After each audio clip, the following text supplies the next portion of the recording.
भारत अब चिप वाले बायोमेट्रिक ई पासपोर्ट का इस्तेमाल करने वाले देशों में शामिल हो चुका है। इसके पहले इसमें America, Canada, Mexico, Brazil, France, Italy, Japan समेत 120 से ज्यादा देश शामिल है।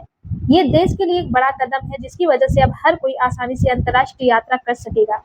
इस नई तकनीक की मदद से भारत की सीमाओं की सुरक्षा मजबूत होगी, पहचान की धोखाधड़ी रोकी जा सकेगी और यात्रियों का इमिग्रेशन यानी प्रवेश प्रक्रिया भी पहले से तेज हो जाएगी।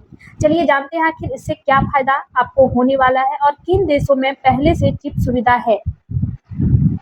पूरी जानकारी के लिए वीडियो को अंत तक जरूर देखिएगा। भारत में ई पासपोर्ट की शुरुआत अप्रैल 2024 में पासपोर्ट सेवा कार्यक्रम 2.0 के तहत की गई थी। इसकी टेस्टिंग पहले कुछ बड़े शहरों में हुई, जैसे नागपुर, भुवनेश्वर, जम्मू, गोवा, शिमला, रायपुर, अमृतसर, जयपुर, चेन्नई, हैदराबाद, सूरत और रांची। अब उम्मीद की जा रही है कि इसे पूरे देश में 2025 के मध्य तक पूरी तरह से लागू कर दिया जाएगा। तो चलिए जानते हैं ई पासपोर्ट है क्या और इसमें लगी हुई चिप कैसे काम करेगी। ई पासपोर्ट एक नेक्स्ट जनरेशन पासपोर्ट है, जिसमें पिछले कवर के अंदर एक खास चिप और एंटीना लगा होता है।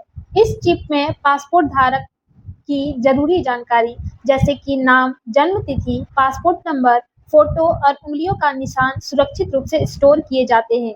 यह सभी जानकारी एक खास तरीके से कोड में रहती है, ताकि कोई भी इसे आसानी से पढ़ ना सके। इस डेटा को सुरक्षित रखने के लिए अंतर्राष्ट्रीय सुरक्षा तकनीकों का इस्तेमाल किया गया है। ई पासपोर्ट का मतलब है इलेक्ट्रॉनिक पासपोर्ट, जिसे एडवांस टेक्नोलॉजी के साथ बनाया गया है और ये ट्रेडिशनल पेपर पासपोर्ट से बिल्कुल अलग है। इसका मकसद पहचान की चोरी, फर्जी पासपोर्ट और धोखाधड़ी जैसे मामलों को रोकना, साथ ही यह यात्रियों की सुविधा को बढ़ाता है। इसे इलेक्ट्रॉनिक या बायोमेट्रिक पासपोर्ट भी कहा जाता है, क्योंकि इसमें यात्रियों की बायोमेट्रिक डिटेल्स इलेक्ट्रॉनिक रूप से दर्ज होती है। अगर हम इसके लाभ के बारे में बात करें तो अंतर्राष्ट्रीय एयरपोर्ट्स पर इमिग्रेशन प्रक्रिया इससे तेज और आसान होगी। इमिग्रेशन मशीनें चिप को स्कैन कर तुरंत जानकारी पढ़ लेगी, जिससे लंबी कतारों में इंतजार नहीं करना पड़ेगा। डेटा पूरी तरह सुरक्षित रहेगा और नकली या डुप्लीकेट पासपोर्ट बनाना लगभग असंभव हो जाएगा। अब हम ऐसे देश के बारे में बात करेंगे जहां जहां इस ई पासपोर्ट का इस्तेमाल हो रहा है। पहला, अमेरिका, संयुक्त राज्य अमेरिका, यहाँ 2007 से इस्तेमाल हो रहा है। कनाडा में 2013 से इसकी शुरुआत हुई थी। मैक्सिको में 2021 से शुरू किया गया था। Brazil, Argentina, Chile, Colombia, Peru में 2010 से 2016 के बीच चालू किया गया था। फ्रांस, इटली, यूके, जर्मनी, ये देश 2005 से 2006 के बीच इस तकनीक का इस्तेमाल किया गया।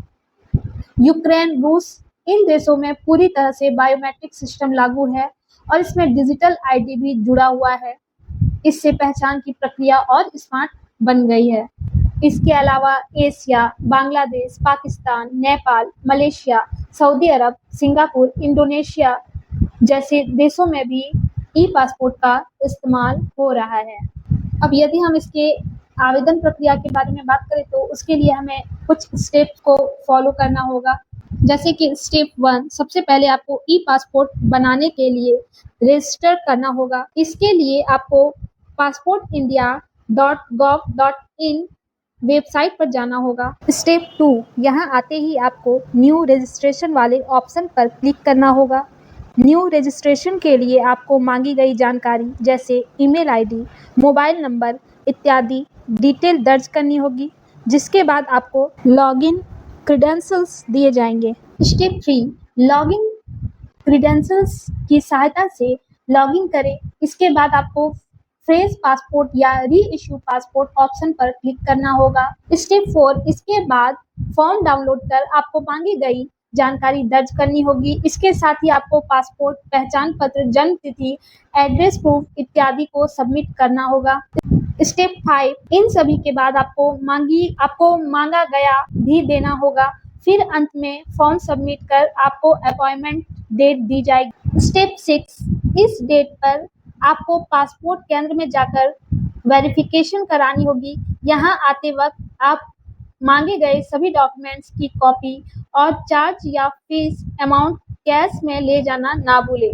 वेरिफिकेशन होने के कुछ दिन बाद ही आपके घर में पासपोर्ट डिलीवर हो जाएगा। वीडियो पसंद आए तो वीडियो को लाइक ज़रूर कर दें और इसी तरह से सरकारी योजनाओं से जुड़े और कुछ खास जानकारियों से जुड़े वीडियो देखने के लिए इस चैनल को सब्सक्राइब करके रखें। तो मिलते हैं नेक्स्ट वीडियो में किसी नई सरकारी योजना या कुछ खास और महत्वपूर्ण जानकारियों के साथ।